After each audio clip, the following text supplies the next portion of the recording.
Have you been diagnosed with chronic kidney disease stage 4 and wonder what the heck does that mean? Don't worry, I'm going to talk about symptoms, treatment, and diet coming right up.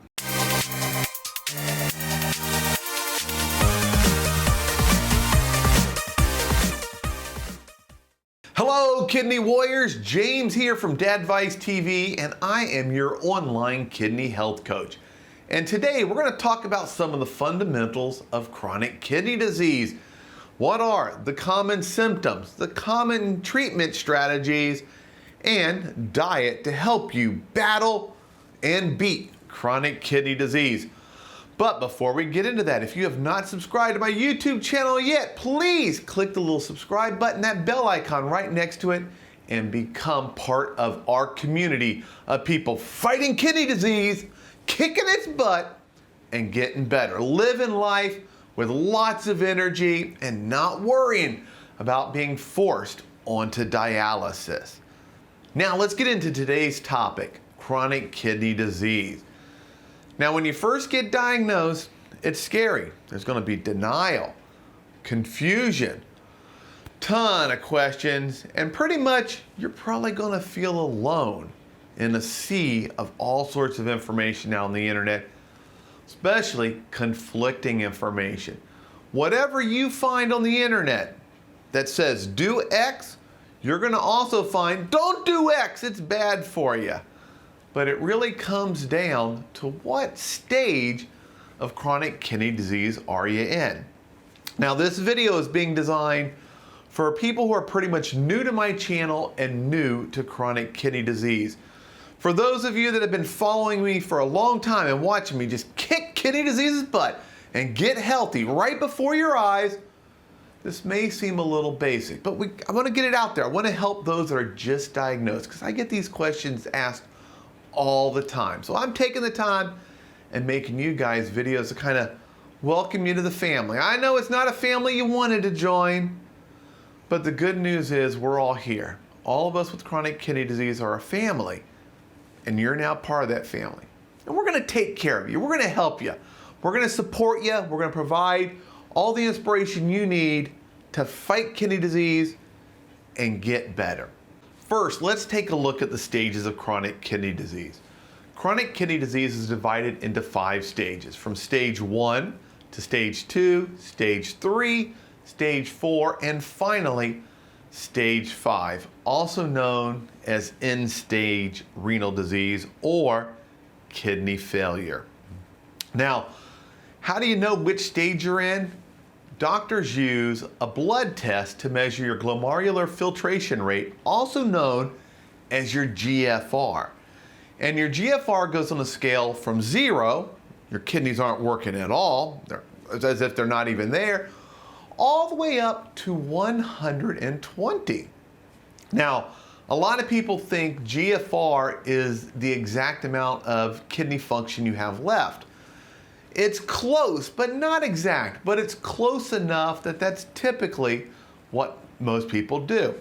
They may say, I have a GFR of 50, so my kidneys are working at 50%. Well, they're actually just slightly below 50% if you really do the math, because GFR goes from 0 to 120, but it's close enough.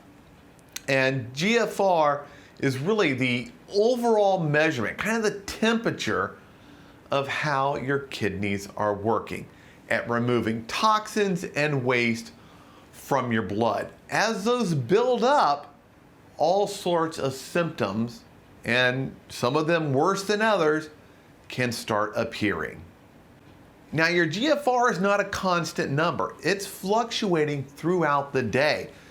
It can change based on not drinking enough. If you're getting dehydrated, it can drop down. The food that you eat, if you eat a great big giant steak last night, it's going to lower your GFR because you just bombarded your kidneys with a lot of animal protein, a lot of creatinine created from that, so your GFR is going to go down. And don't worry if I'm mentioning some technical terms that don't make sense yet. Just know it makes bad stuff in your blood that's going to start bringing your GFR down. If you exercise a lot, really strenuous exercise, you're doing some high intensity training or something like that, your GFR can go down. Now, your kidneys will start to catch up, filtering out the toxins and the waste, and then your GFR goes back up a little bit. But it varies constantly, kind of like the stock market throughout the day. And doctors like to look at your GFR across 3 months to finally determine what stage you are in. But you can look at a single GFR and say, hey, I'm in this stage. But if you're on the border, you really want to look at it again in 3 months and see where you're at, because maybe you went up or hopefully not down in your GFR. Now let's look at the GFRs that correlate to the different stages of kidney disease. Stage 1 is called kidney damage with normal kidney function, and your GFR will be 90 or higher. Stage 2 is a mild loss of kidney function, and its GFR is 89 down to 60. Now, stage 3 is usually broken up into 2 different pieces, 3A and 3B, and it is considered mild to moderate loss of kidney function. And 3A is a GFR of 59 down to 45, and 3B is a GFR of 44 down to 30. And then stage 4 is considered a severe loss of kidney function, and it covers a GFR range of 29 down to 15. And stage 5, the final stage, is known as kidney failure. This is where, if you are in stage 5, you have to make aggressive diet and lifestyle changes, or else you may need dialysis and a transplant. And the GFR for stage 5 is below 15. Now, most people who have chronic kidney disease and discover it, because 9 out of 10 people are not aware that they have kidney disease, discover it at stages 3, 4, or 5, because that's where the symptoms really start to show. At the earlier stages, it's easy to overlook the symptoms. Now let's look at the symptoms.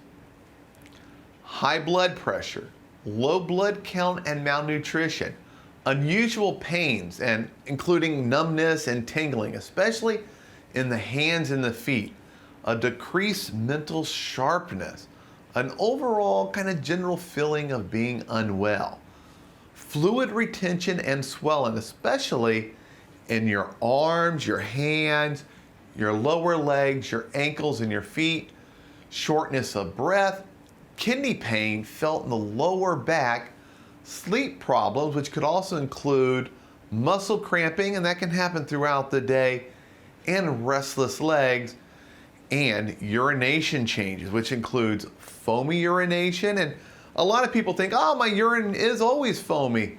What you need to do is when you urinate, there's going to be bubbles. Come back in 2 minutes. Are the bubbles still there? If they are, you've got foamy urine. And believe me, when you do have foamy urine, it's really obvious. You know about it.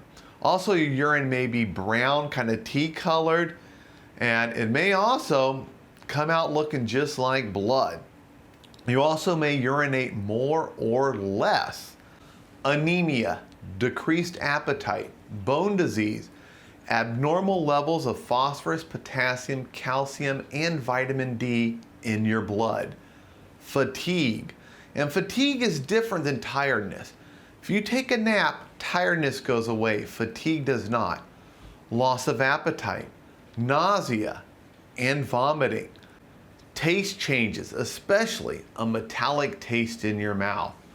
Bad breath due to a urea buildup in the blood, and difficulty concentrating on doing everyday tasks like reading a news article or balancing the checkbook. Now let's look at treatment goals. Evaluate your health and modify treatment as needed for any underlying conditions. Control your blood pressure, blood sugar, and cholesterol. Learn about stage 5 treatment options, and slow down, halt, or reverse the progression of your kidney disease. So what can you do? See your nephrologist regularly to discuss changes in your labs and symptoms you may be having. Talk with your renal dietitian about adjusting your diet and being more aggressive. Use your labs to figure out what you need and consult with your healthcare team on treatment strategies. And your healthcare team, that includes your nephrologist, your dietitian, your primary care physician. Learn about chronic kidney disease. Make healthy lifestyle choices such as quitting to smoke, eating well, exercising, reducing stress, and getting plenty of sleep. And take all medications as prescribed by your doctor. And if you make any changes, including adding herbal supplements, let your doctor know. So what about your diet? Reduce your protein consumption. And by this I mean less animal-based protein. You need protein, your body needs it, and your doctor will tell you what's the right amount, how many grams of protein you need every day, and try to get more of it from plant-based sources. Limit your phosphorus. This is something your kidneys usually take care of, but since you have reduced kidney function, it can start building up in your blood. So use your labs. Your blood test will tell you if you have too much phosphorus or too little, and adjust your diet to keep it right in the sweet spot. Also, you need to now start lowering and limiting your potassium. Now, at earlier stages, potassium could be helpful. Your kidneys and your body need potassium, and it does provide some protection. But as you moved through the stages, now you need to keep an eye on potassium and limit it. Similar to phosphorus, you want to use your labs, your blood work, to find out where you are so you have enough potassium but not too much. Lower calcium consumption. Lower sodium for people with high blood pressure or fluid retention by cutting out processed and prepackaged foods. Most of those are just packed full of excess sodium. Take vitamins and mineral supplements such as iron, C, D, B6, B12, and folic acid. These are things that are common to be lacking in people who have chronic kidney disease. And if your BMI is above 30, that's your body mass index, work on lowering your daily caloric intake and start exercising more so you can get your BMI lower. Now, many transplant centers require a BMI below 35 or even 30 in order to be eligible to get a transplant. And I don't want anyone out there to need a transplant, but if you do, it's good to work now to get your BMI down so that you are not disqualified if you do need one. And there you go, a summary of chronic kidney disease for your stage. I covered common symptoms, treatment objectives, and a high level of some of the dietary needs and changes you need to make to help you fight chronic kidney disease and improve your kidney health. If you haven't subscribed to my channel, please take a moment, click the subscribe button, and click that little bell so that you'll get a notification every time I upload a new video. And if you know anyone who has chronic kidney disease or is living with someone who has chronic kidney disease, please share my videos. This is great information to help them and motivate them in making the changes they need to fight and kick kidney disease butt. You can do it. It can be done. I have done it. Now, sometimes it can be hard. You may say, I just can't give up this. I just can't stop that. I can't stop smoking. Here's my recommendation. If you need some motivation, beyond what I offer in these videos, volunteer at a local dialysis center. They're popping up everywhere. A bunch of them are franchise. They make a ton of money off of our illness, so they want us to keep getting sick. But go in there and volunteer. Go see what it's like to have dialysis.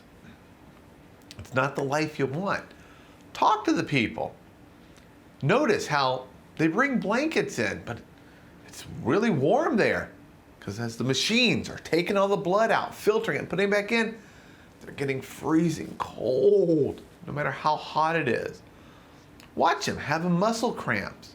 Watch some of them pass out. Talk to them. And whatever you're having trouble giving up, ask them, hey, if you could go back in time, would you give up drinking sodas and eating unhealthy to avoid dialysis? They're going to provide you the motivation you need to make the lifestyle changes, to make the diet changes, to fight kidney disease and get better. All right, thanks for watching. I'll see you guys in the next video.